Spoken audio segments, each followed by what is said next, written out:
Assalamualaikum warahmatullahi wabarakatuh. Salam sehat, salam presisi. Jumpa lagi bersama kami di Dokterku yang disiarkan langsung oleh El Sinta TV yang bekerja sama dengan podcast Ngopi Rusari, Ngobrol Pagi bersama Rumah Sakit Polri. Pada pagi ini dengan saya Mida dan Saya Amiro.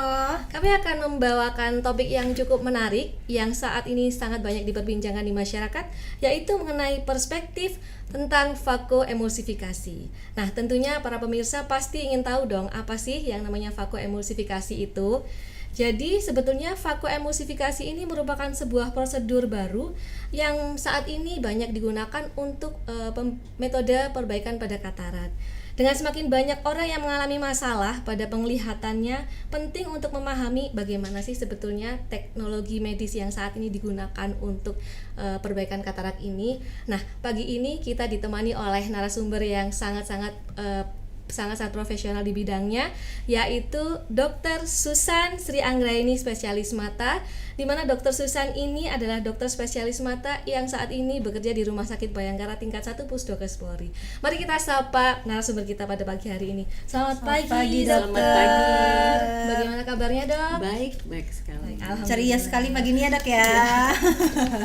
Gimana dok? Aktivitas hari ini sudah berjalan sampai mana?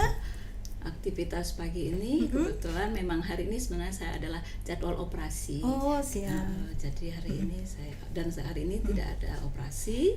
Jadi ada berkesempatan waktu untuk kita hadir pada saat ini untuk berbagi info kepada pemirsa ya, dokter. Luar biasa loh dokter mau menyempatkan kepada kami berbagi informasi tentang fakoemulsifikasi ya dok ya tentunya.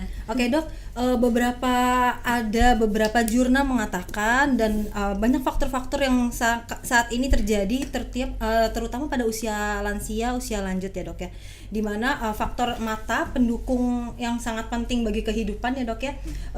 Semakin lanjut usia semakin banyak pula faktor penuaan dok. Salah satunya yang menurun itu adalah fungsi mata, penglihatan. Nah dari penglihatan itu sendiri ada beberapa lansia yang mengalami katarak dok.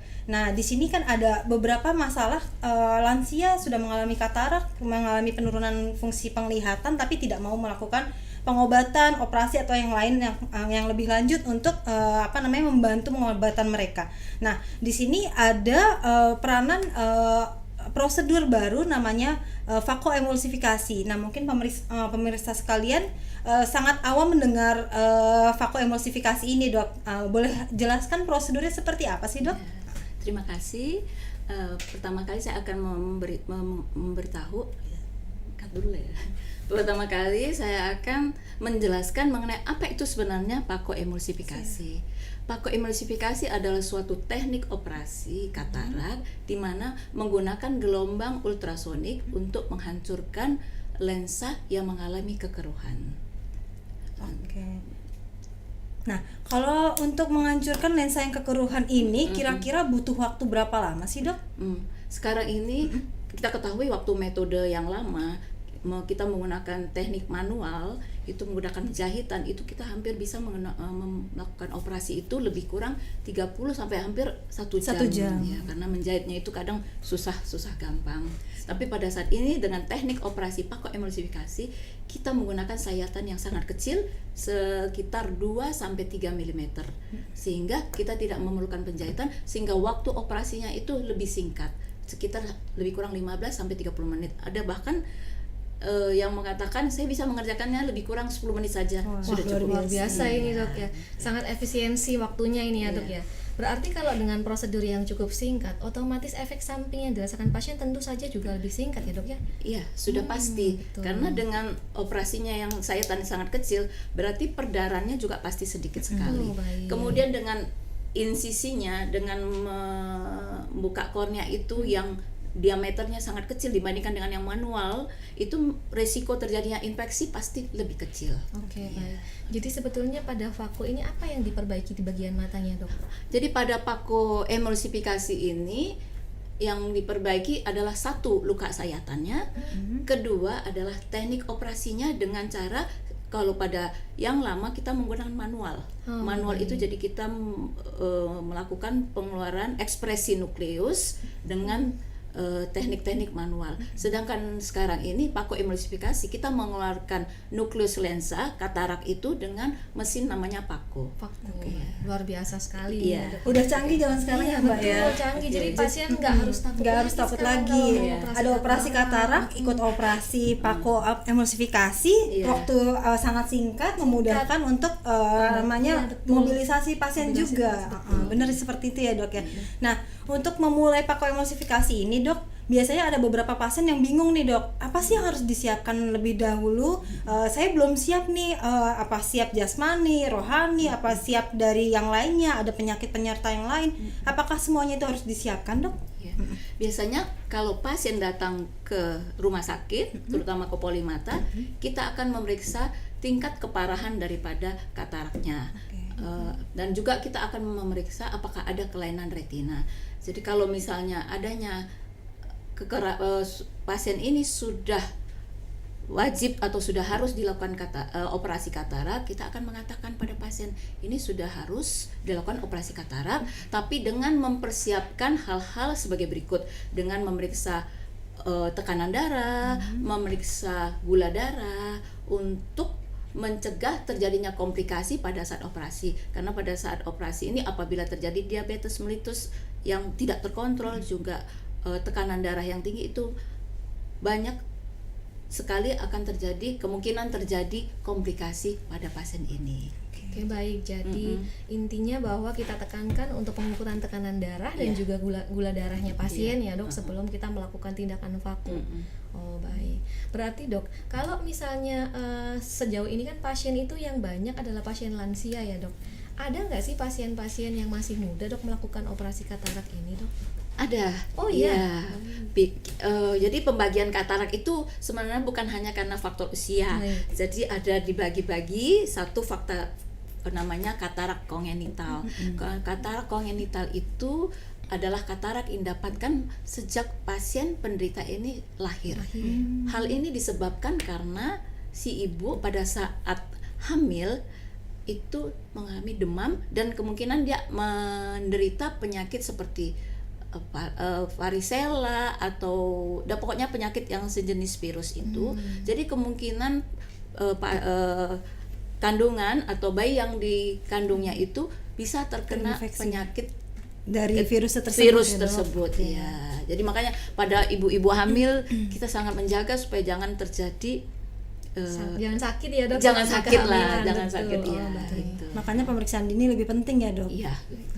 Dari ibu sampai janin bisa mengalami katarak, Katarak. bahkan dari dari janin pun bisa tertular dari ibunya dengan Iya. virus yang tadi ya Dok Iya, ya. dengan Oke. virus tadi. Iya. Berarti warning untuk persiapan salah satunya pasien-pasien dengan hipertensi atau dengan masalah jantung ya Dok ya. Iya. Dan yang kedua untuk masalah dengan diabetes mellitus Diabetes Dok. mellitus, iya. Berarti kalau misalnya seandainya gula darahnya belum terkontrol nih Dok, dalam tanda kutip dengan berbagai macam keluhan lainnya di masalah diabetes mellitus, berarti pasien ini harus lebih mengontrol lagi Dok gula darahnya, baru dia bisa dijadwalkan untuk operasi tersebut Dok. Ya, jadi setelah kita memeriksa, pasien ini sudah layak untuk operasi, maka kita akan melakukan pemeriksaan lanjutan. Biasanya kita akan pemeriksaan darah, gula darah, tensi, dan bila kondisinya itu gula darah ataupun tensinya itu tidak normal, kita akan konsulkan ke dokter spesialis penyakit dalam. Baik. Sehingga kita meminta rekomendasi daripada dokter spesialis penyakit dalam, apakah pasien ini layak untuk dioperasi.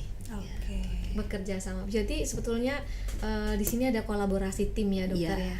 Baik, kalau tadi kurang lebih berarti untuk satu kali pasien sekitar 15 sampai 30 menit untuk Iya, operasi ya Dok ya. untuk operasinya. Oke, baik. Kalau idealnya Dok satu hari itu berapa pasien Dokter kira-kira? Biasa megangnya Dok? Biasa pegang Dok. Banyak ya Dok. Ya. Kalau kita Tergantung pasiennya. tergantung pasiennya ya. Adanya berapa seperti menit. kalau Luar misalnya biasa. kita di tipe C, Iya. itu kan pasien lumayan banyak Oh, ya. baik. Dibanding tipe A. Dibanding Oh, tipe luar A. biasa ya. Jadi Berarti Dokter Susan sudah sangat ahli nih di bidang untuk faktor tentunya ya Kak Mira ya. Oke, baik. Dok, kalau misalnya kan yang dulu itu kan ini balik lagi ke phacoemulsifikasi ya Dok. Kalau misalnya kan dulu itu dengan teknik yang lama mungkin ada EKIK, yang saya tahu ya Dok ada EKIK, ECCS dan lain sebagainya dengan prosedur phaco. Nah, yang paling membedakan di antara yang lain ini apa Dok? Jadi jenis-jenis teknik operasi dari zaman sejak dulu kala memang ada namanya EKIK, ekstraksi katarak intrakapsuler. EKA ekstraksi katarak ekstrakapsuler. Jadi intrakapsuler itu kita ketahui namanya katarak itu adalah kekurangan pada lensa. Lensa itu susunannya ada beberapa, yaitu dari atas kapsul, kortek, nukleus, sampai ke bawah. dan kemudian di bawahnya lagi kortek dan kapsul. Jadi pada EKIK intrakapsuler berarti semua lensa itu akan diangkat. Oke, baik. Iya. Sedangkan pada EKA itu kapsul posterior, kapsul bagian belakang itu akan ditinggalkan sebagai bantalan untuk meletakkan lensa buatan. Ya, jadi setelah operasi katarak kita kan perlu memasukkan lensa buatan atau dalam nama intraocular lens. Ya. Berarti lebih hebatan yang ini Mbak, karena dia cuma mengiris membuka sayatan kecil 2 sampai 3 mili dibandingkan operasi yang besar sampai ngambil bonggol sampai ke bawahnya ya dok ya kapsulnya. Tentunya efek samping yang phaco pasti lebih kecil dibandingkan dengan proses yang cukup panjang tadi ya. Betul. Baik dokter, nampaknya perbincangan kita ini semakin seru ya dok ya. Namun kita akan lanjutkan setelah satu hal yang lewat ini dulu ya dokter. Nanti kita lanjutkan lagi. Tetap di Ngopi Rusari.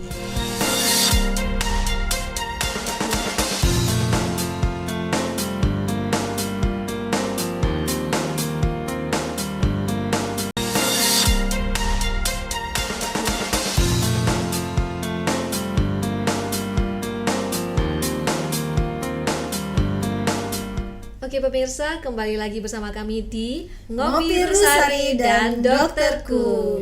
Baik, Dokter Susan, kita lanjutkan perbincangan kita tentang yang tadi masih sangat-sangat Panas. betul. Karena kita masih belum tahu banyak nih tentang phaco. Kita lanjutkan diskusinya. Oke, tadi sudah ngebahas prosedurnya dok. Bagaimana dari sebelum kita ke ruang tindakan sampai ke ruang sampai dengan persiapan ya dok ya. Nah sekarang yang mau kita bahas nih dok, tahapan selanjutnya dok, dari pasien tersebut sudah dilakukan pemeriksaan di ruang dari poli sampai dengan disetujui untuk dilakukan phacoemulsifikasi. Nah dari situ pasien dilakukan perawatan terlebih dahulu atau langsung dari poli atau bagaimana dok? Sekarang ini kalau operasi katarak kita dengan menggunakan anestesi lokal. Jadi pasien tidak memerlukan perawatan. Jadi pasien masuk dari poli, setelah dicek tekanan darah, dicek tekanan bola mata, dan kalau pasien mempunyai riwayat diabetes akan dicek kembali gula darahnya.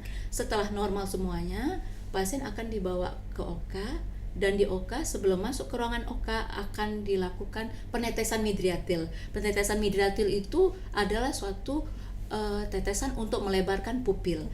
Dengan melebarkan pupil ini kita mengerjakan katarak, mengangkat lensanya itu, mengangkat katarak yang keruh itu, lensa yang keruh itu lebih mudah. Ya. Berarti nanti sebelum itu persiapan ini harus diketahui dulu sama pasien ya dok ya, karena itu kan diberikan oleh petugas yang berwenang. Nanti dari situ berarti pasien diantar setelah melakukan pemberian tetesan obat tersebut baru diantar ke ruang operasi. Karena kalau setahu saya diberikan obat tetes itu mata pasien langsung berkunang-kunang, nggak bisa melihat karena midria lebar pupilnya karena ya, dilebarkan, pusing, kelayangan, nggak bisa jalan sendiri ya, betul dok. Oke, sudah sampai di ruang operasi nih dok. Kira-kira di ruang operasi ini pasien kan tadi sudah dijelaskan ya, waktunya bisa kurang 10 sampai 15 menit operasi tersebut bisa dilakukan. Nah, untuk di ruang operasi tersebut butuh berapa banyak tindakan, tahapan apa saja dok? Apa harus buka lensanya dari mana? Pasien kan sudah diberikan obat tetes. Lanjutannya seperti apa sih dok? Ya, setelah pupilnya lebar, baru pasien ini dimasukkan ke ruangan operasi. Dan diletakkan di meja operasi. Kita menggunakan operasi itu dengan mikroskop. Ya. Setelah pasien tidur dengan posisi telentang, kemudian kita lakukan penetesan anestesi dulu. Kita menggunakan anestesi topikal atau anestesi tetes mata. Biasanya kita lakukan tetes mata patokain, sehingga pasien tidak merasa sakit pada saat operasi. Selanjutnya kita akan melakukan sayatan pada korneanya untuk memasukkan alat phacoemulsifikasi itu ke dalam bola mata. Kita mengangkat kapsul anteriornya dahulu, kemudian kita masukkan alat Phaco itu kita caranya adalah memecah-mecahkan nukleusnya. Jadi kan lensa itu kan terdiri dari kapsul, nukleus, kapsul, kortek, nukleus. Jadi kita pecah-pecahkan nukleusnya, kita pecah-pecahkan kecil-kecil seperti potong pizza. Ya kan, karena itu kan bulat ya. Lensa itu bulat. Jadi kita bayangkan aja pizza gitu. Pizza kita potong-potong kecil-kecil. Kayak bikin telur dadar kali ya, Dok ya. Potong kecil-kecil. Potong-potong. Setelah itu kita hisap atau kita sedot dengan vakum. baik. Jadi pada mesin itu ada vakum emulsifikasi dan macam-macam ada. Jadi itu yang menyebabkan pandangan mata pasien itu kabur ya, Dok ya? Ya, biasanya karena kita memasukkan alat Alat itu tentu memasukkan alat, memasukkan cairan, pasti pada saat itu pasti pasien merasa kabur. Oke, Ya. baik. Jadi kira-kira dokter setelah ini tadi sudah persiapan ya, Dok. Setelah selesai berapa lama untuk recovery pasien, dokter? Dan kira-kira apa saja yang harus dilakukan pasien itu agar cepat pemulihannya, dokter? Pasien itu biasanya pemulihan cepat ya. Kalau tidak ada komplikasi dalam tanda kutip ya. Biasanya pemulihannya itu berlangsung 1 sampai 2 minggu. Ya, jadi pada saat setelah operasi kita memberikan edukasi juga. Pak, mungkin ini masih agak buram. Kenapa? Karena pada saat operasi kan kita masukkan cairan dan sebagainya itu, sehingga penglihatan awalnya pasti agak buram, tapi tidak mesti juga ya. Kemudian setelah itu pasien mungkin merasa seperti kayak matanya kering, perih dan berair, tapi kita harus memberikan edukasi sehingga pasien tidak merasa cemas. Tapi selain itu juga harus kita juga memberikan edukasi, pasien tidak boleh mengucek-ngucek mata. Oke, baik. Tidak boleh mengucek-ngucek mata, menyentuh mata. Oh ya, setelah operasi itu kita memberikan pelindung mata. Ditutup ya, Dok ya, Ya, kayak ditutup. pakai kapten. Ya. Kayak kapten ini ya, Mbak, orang pelayaran. Iya, Kapten ditutup Amerika. mata. Ya, Ditutup matanya ya, Dok. Ya, tutup mata itu fungsinya apa ya? Untuk mencegah debu, Baik, juga mencegah mana kadang pasien ini kan nggak sadar tiba-tiba Oh iya, jebret, betul. Kucek mata, kucek segala mata, macam, iya, operasi, iya, baru iya, dioperasi kan iya, sayang. Jadi Terus sebelumnya itu kapsulnya dikasih kasa dulu, kasa kering atau kasa basah atau bagaimana ya, Dok, untuk perawatan di enggak, kita pasca? kasa kering aja. Oh, gitu. Karena hanya dibuat iya, penutup untuk saja penutup ya, aja. Dok? Malah kadang kita kan karena sayatannya itu cuma 2 sampai 3 mm itu nutupnya itu cepet banget gitu. Sebetulnya cepat ya, Kembali ya, Dok Besok ya, dia akan kembali sehari lagi. sehari setelah itu malah udah Sudah tutup. Sudah rapat. tertutup. Jadi kadang kalau kita merasa aman, kita hanya memakai pelindung saja tanpa menggunakan kasa Kasar. steril. Oh, boleh. gitu. Jadi berapa lama kita harus menutup Ditutup. mata itu, Dok? Tergantung kondisi. Ya, kalau memang kita lihat dalam 2-3 hari sudah aman, malah kita sarankan Bapak pakai pelindung kacamata hitam Kacamata aja. aja. Karena pada proses setelah operasi pasien biasanya suka mengeluh silau. Silau. Iya, Oh iya, silau. karena sudah ditutup beberapa waktu ya, jadi Dan silau. biasanya kan tadi tutup katarak, setelah itu kataraknya udah tidak ada, tentu seperti penyesuaian Iya, lagi betul. ya. Tapi sebetulnya paparan matahari itu sebenarnya tidak terlalu berpengaruh dari terhadap efek hasil operasinya ya, Dok? Tidak pengaruh. Oh, kalau air bagaimana, Dok? Apa? Ya, kalau air, makanya kalau pada pasien post op katarak Iya. kita sarankan jangan mata itu jangan terkena Terkena atau air dulu.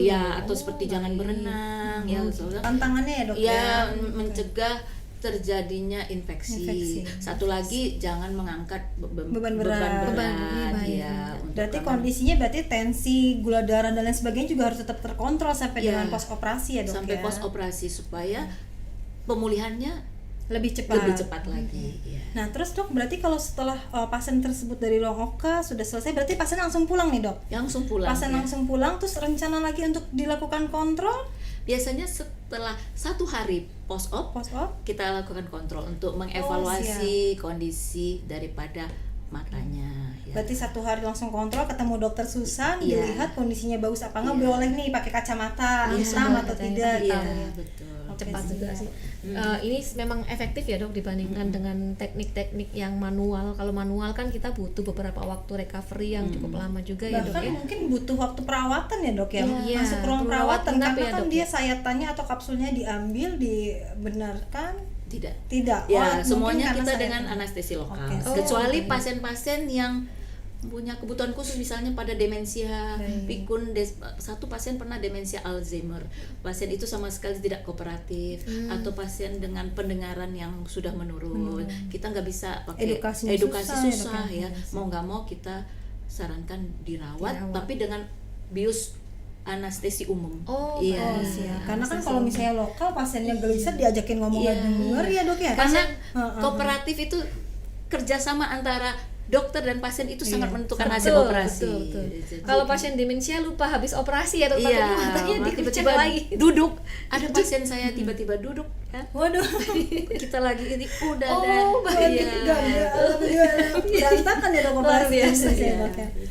Dok, mungkin kalau misalnya pas lagi saat operasi, pasien-pasien seperti itu berarti juga harus warning ya dok, dengan demensia, dengan pasien yang pikun atau pasien kurang pendengaran, karena kan kita harus komunikasi. Tahapan waktu saat di ruang operasi itu mungkin kan kita harus ada, ayo batuk bu, atau pejamkan matanya harus diginiin gitu ya dok. Matanya dilirik ke atas, lirik kanan, lirik kiri. Kalau pendengarannya berkurang, suruh ke kanan malah ke kiri, suruh tidur malah bangun ya. Seperti yang tadi langsung duduk. Benar-benar. Dokter, kalau kita lihat dari prosesnya sebetulnya yang sangat mudah dan itu waktunya juga sangat efektif ya dok. Kemungkinan untuk terjadinya komplikasi itu masih ada nggak dok? Ya, kita tahu ya setiap tindakan, setiap operasi itu mengandung resiko ya, walaupun sekecil apapun atau sebesar apapun. Memang yang sering biasanya setelah operasi pasien kadang suka mengeluh matanya kok merah, matanya kok berair, tapi itu karena inflamasi yang ringan-ringan aja, kita bahkan tangani dengan pemberian antiinflamasi. Ya, juga mungkin pada saat post op 1 hari ada kemungkinan tekanan bola matanya meningkat karena ya pasca operasi atau juga banyak cairan yang keluar masuk menyebabkan terjadi peninggian tekanan bola mata. Tapi kita bisa atasi juga dengan memberikan obat penurun tekanan bola mata. Baik. Berarti ada obat yang dibawa pulang setelah pos operasi tersebut ya dok? Ada. Jadi biasanya kita kasih obat antibiotik, tetes mata, antiinflamasi, anti nyeri juga. Biasanya kan setelah udah operasi beda-beda memang ya reaksi nyeri seseorang. Ada yang nggak apa-apa. Kadang pasien saya ada yang pas kita operasi tidur ya kan. Tapi ada juga yang belum apa-apa udah kesakitan. Wah, luar biasa. Nah, Makin seru sekali ya. Nanti ya. kita lanjutkan lagi ya dok setelah jeda yang satu ini. Baik pemirsa, kita akan kembali lagi bersama dokterku dan Ngopi Rusari sesaat lagi.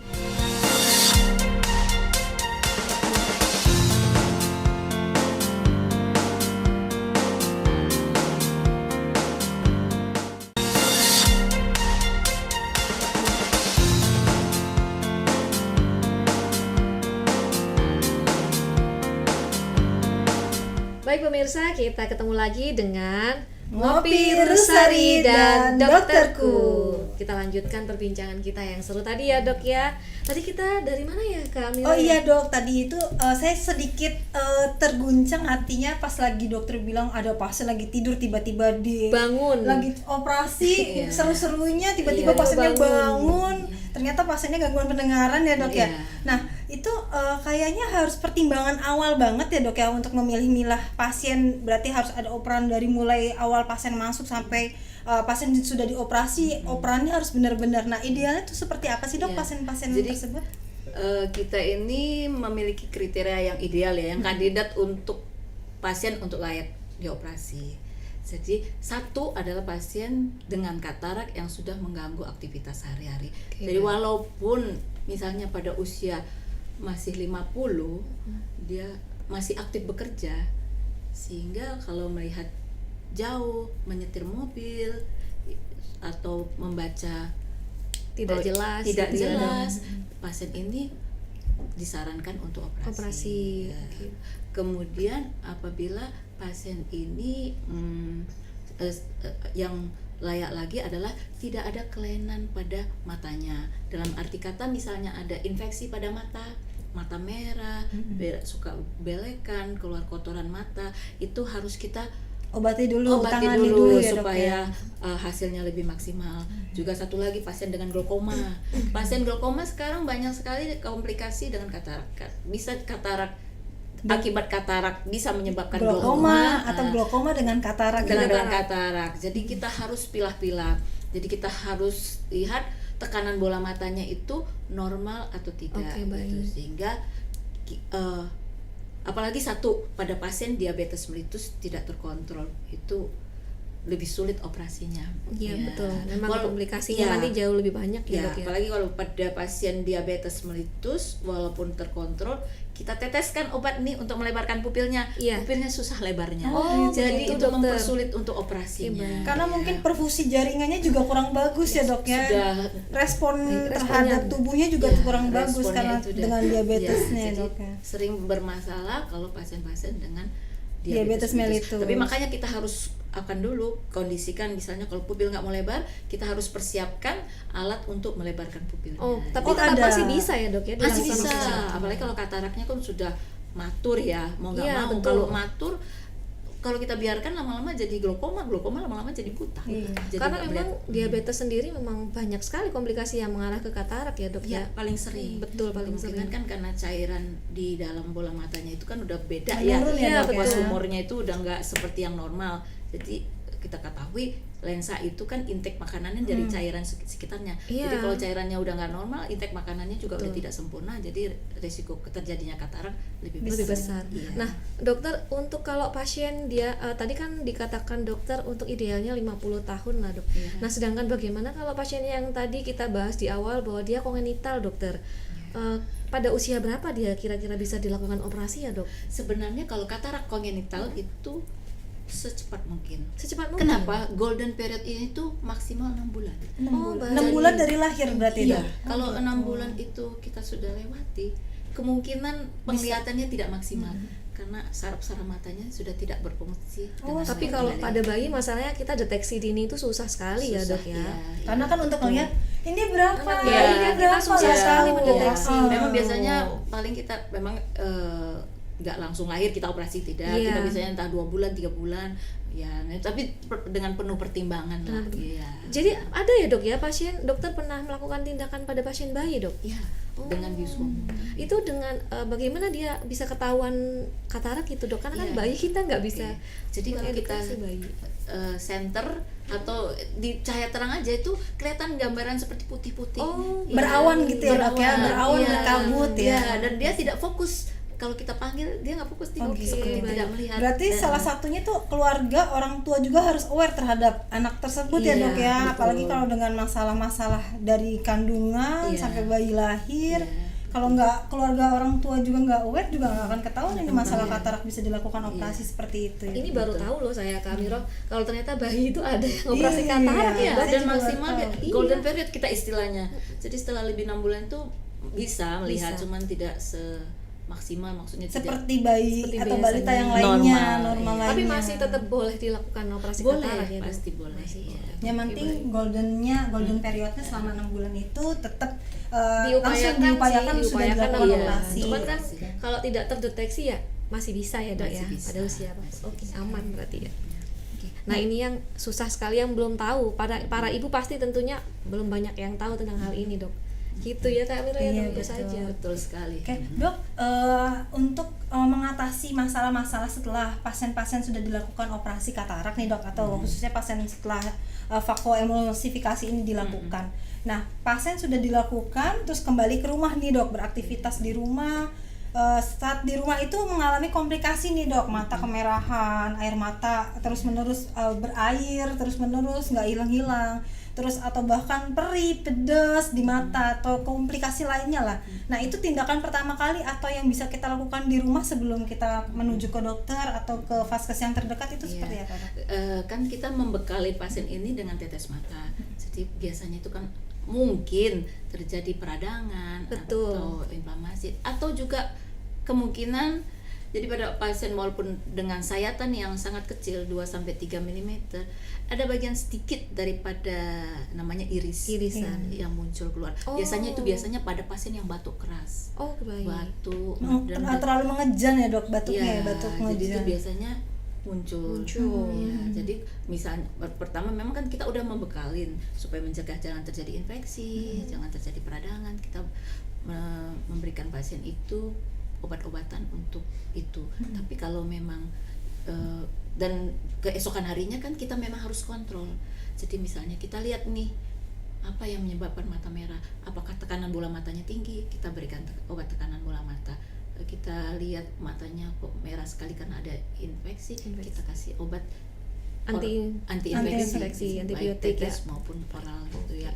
Atau ada komplikasi misalnya ada perdarahan, atau misalnya yang saya bilang itu keluar irisnya itu mau nggak mau kita namakan kita repair kembali.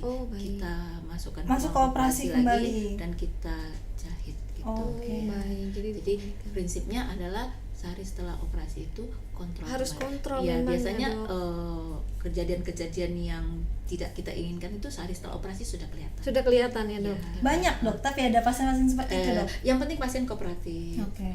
Kooperatif, operasi berjalan lancar sih kecil kemungkinan terjadi. Jadi sebetulnya kalau misalnya tadi pantangannya itu tidak dilaksanakan dan kemudian obat tetesnya digunakan dengan baik, sebetulnya efek sampingnya minimal ya, Dok. Minimal dengan pasien yang kooperatif, dia ya kerjasamanya bagus biasanya. Ya, kecil lah ya. Tapi tentu saja ini memang perlu pendampingan juga. Biasanya kalau pasien-pasien lansia suka apalagi lupa.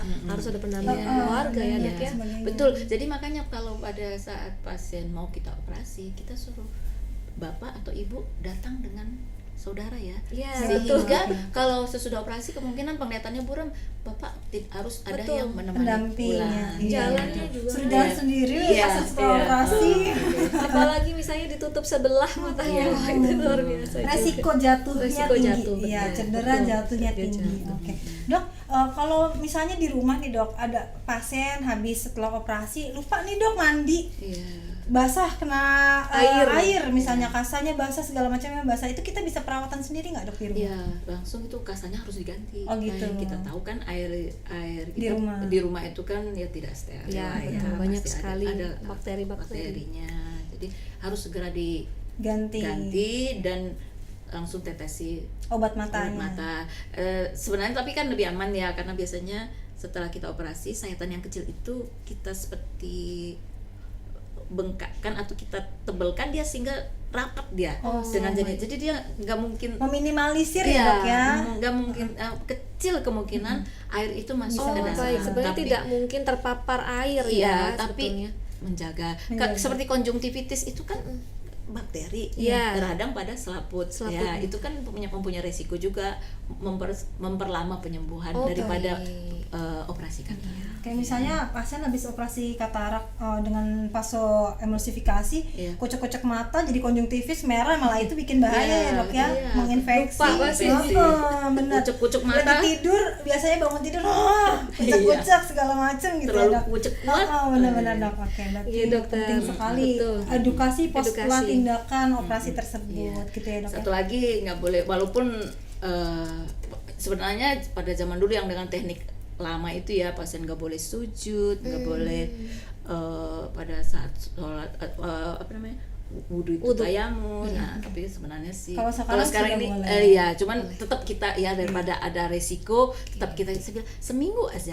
Jangan baik. kena air. Sebaiknya tidak kena air dan Iya. kalau sujud sebenarnya dihindari dulu ya, Dok. Sebenarnya sarannya, walaupun sebenarnya logikanya itu kan itu lensa tanamnya itu kan kita masukkan di dalam. Iya. Dan kecil kemungkinan dia untuk goyang-goyang, lari-lari iya, gitu enggak, karena setelah kita operasi itu pupilnya kita kecilkan kembali, jadi dia nggak mungkin larinya kemana-mana. Cuman untuk menjaga lah resiko-resiko yang tidak kita inginkan, sarannya seminggu saja jalan sholat. Oke, baik. Mbak, Seru sekali nanti iya, kita nanti lanjutkan ini kan lagi. ada beberapa faktor nih Mbak yang sebelumnya pasien-pasien harus ketahui layanan mulai dari awal sampai akhir. Tapi nanti mungkin di sesi selanjutnya Dok ya, Ya, kita ada yang mau kita lewat jeda dulu. dulu. Baik. Pemirsa, tetap di Ngopi Rusari dan Dokterku.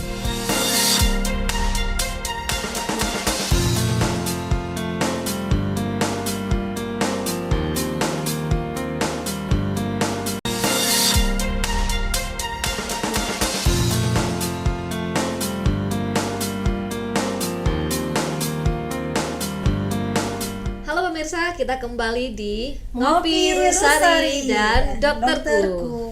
Baik dokter, kita lanjutkan perbincangan kita yang tadi ya dok ya. Kalau tadi kita sudah banyak sekali membahas tentang apa yang harus dilakukan oleh pasien dan apa yang tidak boleh dilakukan oleh pasien tentunya ya dok ya. Dan edukasi-edukasi apa terkait tindakan-tindakan vako ini setelah operasinya dan lain sebagainya ya dok ya. Dan kita ingin mengetahui nih dok, kira-kira apa sih kesulitan dari dokter ketika dokter berada di ruang operasi dok terkait dengan pasien? Pengalaman dokter seperti apa dokter? Iya, pengalaman saya itu banyak ya, lumayan ya. Itu biasanya pasien yang sudah lansia, sudah kurang kooperatif ya. Jadi kita suruh lihat lampu ke atas, dia lihat ke kiri atau lihat ke kanan, itu merupakan perjuangan yang sangat luar biasa bagi saya. Kedua, apabila ya itu karena usia satu ya, kemudian juga kondisi mata yang sangat sulit itu ya, seperti satu pupilnya yang tidak mau lebar, yaitu kita juga mengalami kesulitan walaupun kita bisa mengatasinya dengan memakai namanya iris retraktor. Jadi kita lebarkan. Satu lagi pada phacoemulsifikasi, katarak yang sangat keras itu sangat kita hindarkan. Ya, kenapa?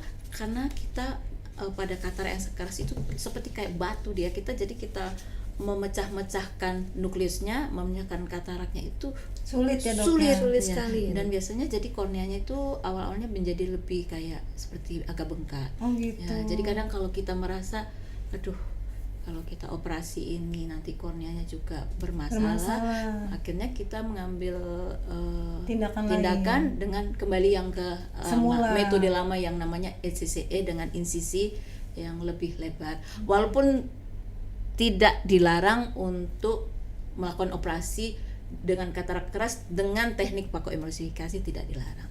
Juga tergantung ke apa ya, percaya diri daripada si operator. Ya, itu.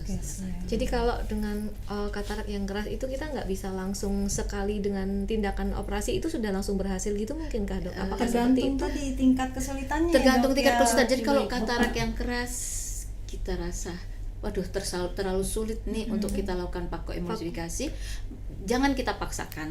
Kalau saya ya, Ada jangan option kita lain paksa. ya, dok, ya? Mending kita kembali ke teknik yang lama manual. Lebih aman gitu ya.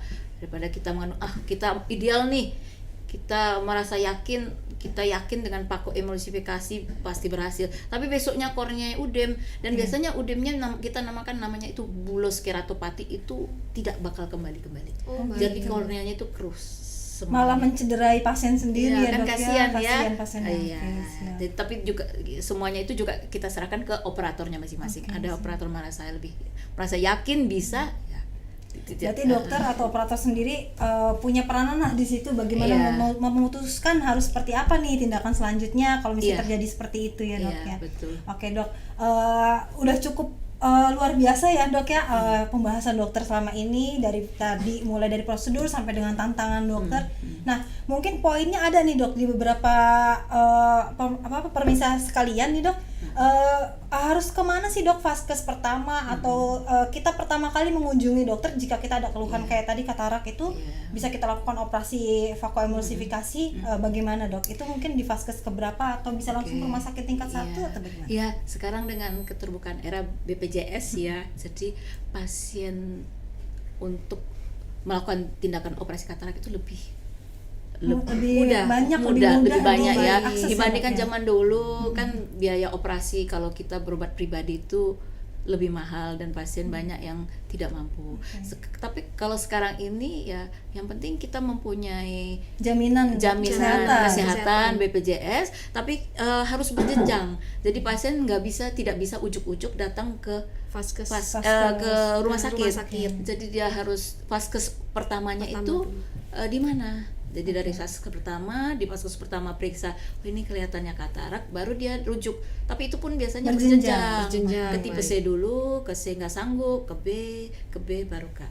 Tapi zaman sekarang sudah canggih ya dok ya, phacoemulsifikasi ini bisa dilakukan di klinik atau klinik khusus mata ada ya dok ya, sudah mulai berkembang. Iya, karena kita cukup ruangan operasi, kita mesin Veko kita juga nggak besar, ya cukup dan bisa mobile. Bisa dibawa kemana-mana. Yang penting ada operator, tenaga ahli dan alat sudah ada di situ udah lengkap, ya, mikroskop lengkap, bisa. Yang penting ruangan operasi di rumah sakit, syaratnya gitu ya, di ruangan operasi di rumah sakit yang memenuhi syarat standar. Karena kalau tidak di ruangan operasi, di OK, kamar operasi, dilarang sekarang ini ya. Kalau zaman dulu kita kan baksos bisa kita, misalnya pernah saya di mana, kita satu ruangan kita sulap aja Menjadi tempat ruang operasi, Ya, yang penting steril ya yang Dok penting ya, steril. bersih, penerangannya Ya, ada. tapi kalau sekarang ini tidak bisa, harus ada harus di syarat-syarat ruang. yang Oke, kita menghindari komplikasi yang lain ya, tentunya menghindari dokter. komplikasi infeksi yang berat gitu. Oke, baik, terima kasih banyak dokter untuk waktunya. Tadi sudah kita menjelaskan dari mulai prosedur ya Dok ya,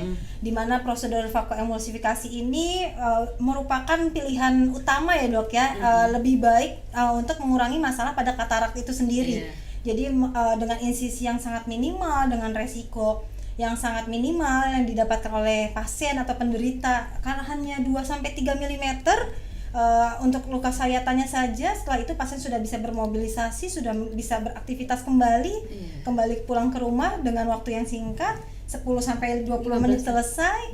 Nah itu luar biasa Dok menurut saya. Mungkin bahkan pemirsa sekalian yang mengikuti acara pada hari ini sangat takjub dan kaget mungkinnya mendengarnya. Nah dari situ juga kita juga bisa melakukan aktivitas kembali ya Dok ya, seperti semula. Dengan yang tadinya pandangan kabur, kita bisa kembali lagi refresh dengan mata yang bisa digunakan seperti semula. Mungkin seperti itu ya Mbak Mina. Satu ya. lagi Dok, maaf nih, saya masih gimana? penasaran. Iya. Mohon maaf ya Dok, satu pertanyaan lagi buat saya Dok. Jadi kalau misalnya pasien itu pernah melakukan operasi katarak sebelumnya di mata kiri, apakah apakah mungkin Dok akan dilakukan operasi yang kedua Dok di mata yang sama? Oh jadi ini Maksudnya iya, mungkin kembali ada lagi kekambuhan kataraknya kambuh. ataukah ada Iya. kekambuhan dan lain sebagainya dokter? Memang ada, kita namakan katarak sekunder. Oke. Jadi setelah operasi 2-3 bulan, pasien mengeluh penglihatannya kok buram lagi. Ternyata yang dulunya kapsul posteriornya itu jernih, dia mengalami kekeruhan kembali. Sehingga pasien, kok saya buram kembali. Kita namakan katarak sekunder, tapi kalau di istilah yang sebenarnya adalah posterior kapsul opacity, jadi kekeruhan pada kapsul posterior. Tapi kalau itu bukan operasi, kita hanya tindakan laser. Jadi di rumah sakit Polri ada lasernya. Oke, Jadi kita mantap. lakukan laser, udah pasien Udah bisa melihat lagi dengan sempurna ya, sudah Dok, ya. terang kembali. Oke. Pokoknya rumah sakit Polri udah lengkap. Sangat luar biasa. biasa. Terima kasih banyak dokter. Udah Sama-sama. pemirsa udah nggak takut-takut lagi untuk Pasti nggak pengobatan takut ya Dok ya. Betul. Mau operasi katarak, wah kita luar biasa sudah aman untuk Ya. pasien. Baik, terima kasih banyak dokter atas perbincangan kita pada hari ini. Mungkin ada closing statement yang bisa disampaikan dokter oleh untuk pemirsa di rumah dokter. Ya. Jadi pada pemirsa sekalian, sebaiknya jangan menunda-nunda kalau sudah mengalami kekeluhan mata buram. Kenapa? Karena mata buram yang disebabkan oleh katarak kalau sudah terlalu lama bisa menyebabkan komplikasi seperti adanya glaukoma. Glaukoma akhirnya menyebabkan kebutaan. Jadi pada saat kita operasi dengan glaukoma, kadang penglihatannya sudah tidak normal kembali, sudah tidak bisa melihat. Tapi kita hanya mencegah efek samping daripada katarak ini. Di mana katarak ini kalau sudah terjadi, kita namakan terlalu matang, dia akan mencair semuanya dan akan menyumbat bagian-bagian di mata kita sehingga akan terjadi glaukoma. Jadi sebaiknya periksakanlah secara dini apabila sudah mengalami pandangan yang buram atau silau kalau membawa mobil atau melihat seperti pergi ke puncak seperti berkabut, segeralah periksakan ke dokter mata. Ya. Terima Baik, kasih. mantap, Luar luar biasa loh biasa. dokter ya. Dokter ini Luar biasa sekali. sekali ini. Terima kasih banyak ilmunya dokter untuk Sama-sama. kita pada pagi hari ini. Sangat luar biasa. Mudah-mudahan pemirsa sekalian bisa mendengarkan, bisa terinspirasi untuk yang sakit bisa untuk sembuh ya dok ya. Iya. Mungkin itu saja dokter untuk episode kita di Dokterku dan Ngopi Rusari pada pagi hari ini. Selebihnya mungkin kita akan berbincang-bincang di lain waktu ya dok ya. Iya. Di mana Mbak? Boleh, kalau misalnya mau langsung ketemu dengan Dokter Susan, boleh pemirsa langsung datang ke Rumah Sakit Polri tentunya untuk konsul ke Dokter Susan ya dokter ya. Ya, betul. Baik, terima kasih pemirsa telah mendengarkan episode Dokterku dan Ngopi Rosari pada hari ini. Semoga apa yang kita sampaikan pada hari ini dapat memberikan manfaat untuk pemirsa dan untuk kita semua tentunya. Dan jangan lupa pemirsa bahwa kesehatan mata itu sangat penting bagi kita. Dan tentunya untuk menjaga kesehatan mata, maka pemirsa juga terus harus aware dengan diri sendiri. Dan pemirsa, apabila ingin mendapatkan informasi kesehatan yang menarik dari kami, jangan lupa untuk like, subscribe, and comment, dan juga share channel YouTube kami, YouTube El Sinta TV, dan juga Rumah Sakit Polri untuk berbagi ilmu yang bermanfaat, ilmu-ilmu yang lain tentunya ya Kak Amira ya. Nggak kalah tanding dengan yang lain. Betul. Nah, baik, untuk akhir kata, wassalamualaikum warahmatullahi wabarakatuh. Salam sehat, salam presisi.